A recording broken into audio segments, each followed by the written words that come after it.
জ্যামিতি নামটা শুনলেই কেমন যেন স্কুলের কথা মনে পড়ে যায়, তাই না?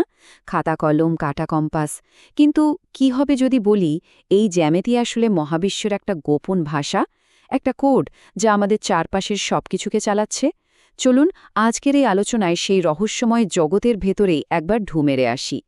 মানে আমাদের বেশিরভাগের কাছে জ্যামিতি মানে কি? ওই তো কাগজে আঁকা কয়েকটা ত্রিভুজ, বৃত্ত, এই তো। কিন্তু ব্যাপারটা কি আসলেই এতটুকুই, নাকি এর আড়ালে বিশাল কোনো গল্প লুকিয়ে আছে? ব্যাপারটা হলো জ্যামিতি হচ্ছে প্রকৃতির নিজের লেখা একটা কোড, বলা যেতে পারে এই বাস্তবতার একটা নিখুঁত ব্লুপ্রিন্ট। আচ্ছা, একবার ভাবুন তো, আকাশের মেঘের গঠন থেকে শুরু করে আমাদের শরীরের ডিএনএ পর্যন্ত সবকিছুই কিন্তু এক অদৃশ্য জ্যামিতিক নিয়ম মেনে চলছে। তো আজকে আমাদের এই যাত্রায় আমরা মূলত তিনটি জিনিস দেখব প্রকৃতির পারফেক্ট ডিজাইন, জানব কিভাবে জ্যামিতি বাস্তবতাকে রীতিমতো বাঁকিয়ে দিতে পারে, আর সবশেষে আমরা মহাবিশ্বের সেই কোডেড ল্যাঙ্গুয়েজটা বোঝার চেষ্টা করব। চলুন তাহলে আমাদের প্রথম পর্বে যাওয়া যাক। এখানে আমরা দেখব প্রকৃতি তার বিভিন্ন সৃষ্টির জন্য কতটা নিখুঁতভাবে জ্যামিতিক আকারগুলো বেছে নেয়। আচ্ছা, একটা প্রশ্ন, কখনো কি খেয়াল করেছেন মৌমাছিরা যে মৌচাক বানায় সেটা সবসময় হেক্সেগন বা ষড়ভুজ আকৃতিরই কেন হয়? ত্রিভুজ বা চারকোনা নয় কেন? এর উত্তরটা কিন্তু দারুণ। জ্যামিতির হিসাব বলছে একমাত্র ষড়ভুজই এমন একটা শেপ যেটা দিয়ে সবচেয়ে কম মোম খরচ করে সবচেয়ে বেশি মধু রাখা যায়। ভাবা যায় প্রকৃতির কি অসাধারণ এক ইঞ্জিনিয়ারিং। তো ষড়ভুজের এই অসাধারণ দক্ষতার কথা তো জানা গেল। এবার চলুন এমন এক আকারের কথা ভাবি যার ভেতরেই যেন লুকিয়ে আছে অসীমতা, আর এটার নাম হলো ফ্র্যাক্টাল। ফ্র্যাক্টাল জিনিসটা কি? এটা হলো এমন এক জ্যামিতিক প্যাটার্ন যেটা সব স্কেলে হুবহু একই রকম দেখতে। মানে আপনি যত ইচ্ছে জুম করতে থাকুন না কেন, ওই একই ডিজাইন বারবার দেখতে পাবেন। এর যেন কোনো শেষই নেই। আর সবচেয়ে অবাক করা ব্যাপার হলো এই প্যাটার্নটা কিন্তু আমাদের চারপাশেই ছড়িয়ে আছে।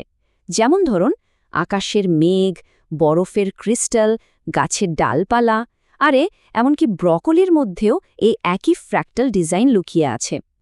আচ্ছা, এবার আমরা আমাদের যাত্রার দ্বিতীয় পর্বে ঢুকব। আর এই পর্বে জ্যামিতির সাধারণ নিয়মকানুন আর খাটবে না। এখানে বাস্তবতা নিজেই যেন একটু বেঁকে চুড়ে যায়। ছোটবেলা থেকে আমরা সবাই কি শিখেছি? যে একটা ত্রিভুজের তিনটে কোণ যোগ করলে সবসময় 180 ডিগ্রি হয়, তাই তো? কিন্তু এটা কি সবসময় সত্যি? উত্তরটা হলো না, একদমই না। ভাবুন, আপনি একটা সমতল কাগজের বদলে একটা ফুটবলের ওপর একটা ত্রিভুজ আঁকলেন। তখন কিন্তু এর তিনটে কোণ যোগ করলে সেটা 180 ডিগ্রির চেয়ে বেশি হবে।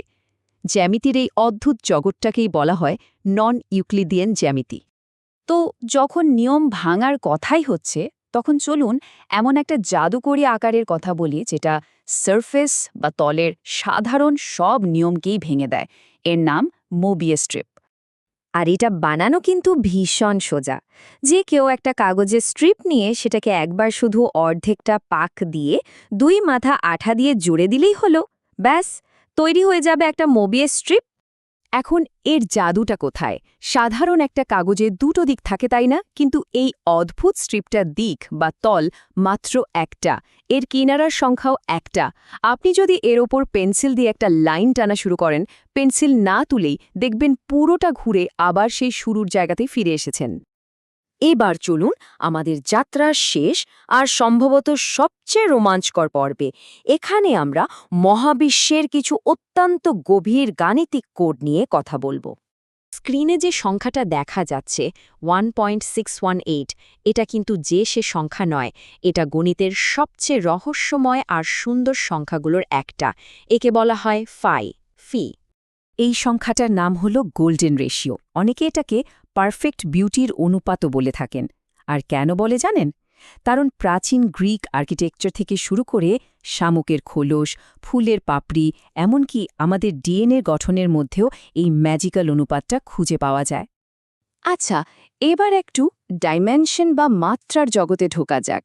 দেখুন, একটা 2D বা দ্বিমাত্রিক বর্গক্ষেত্রের কি থাকে? দৈর্ঘ্য আর প্রস্থ। এর সাথে যখন আমরা উচ্চতা যোগ করি, তখন সেটা হয়ে যায় একটা 3D কিউব বা ঘনক। তাহলে খুব স্বাভাবিকভাবেই প্রশ্নটা আসে, এই ফোর্থ ডাইমেনশন বা চতুর্থ মাত্রা জিনিসটা আসলে কি? এই চতুর্থ মাত্রার একটা কিউবকেই বলা হয় টেসেরেক্ট। যদিও আমাদের এই 3D জগতে থেকে এটাকে চোখে দেখা বা কল্পনা করা প্রায় অসম্ভব, কিন্তু গণিতের ভাষায় এর অস্তিত্ব একেবারে প্রমাণিত। তাহলে দেখুন, সেই মৌচাকের নিখুঁত ডিজাইন থেকে শুরু করে এই লুকিয়ে থাকা চতুর্থ মাত্রা পর্যন্ত পুরোটাতেই আমরা কি দেখলাম? দেখলাম যে জ্যামিতি আসলে আমাদের এই বাস্তবতার মূলভিত্তি, আসল ব্লুপ্রিন্ট। তাহলে শেষ প্রশ্নটা এটাই, জ্যামিতির এই গোপন ভাষা ব্যবহার করে ভবিষ্যতে মহাবিশ্বের আরও কত অজানা রহস্যের দরজা খোলা যেতে পারে বলুন তো?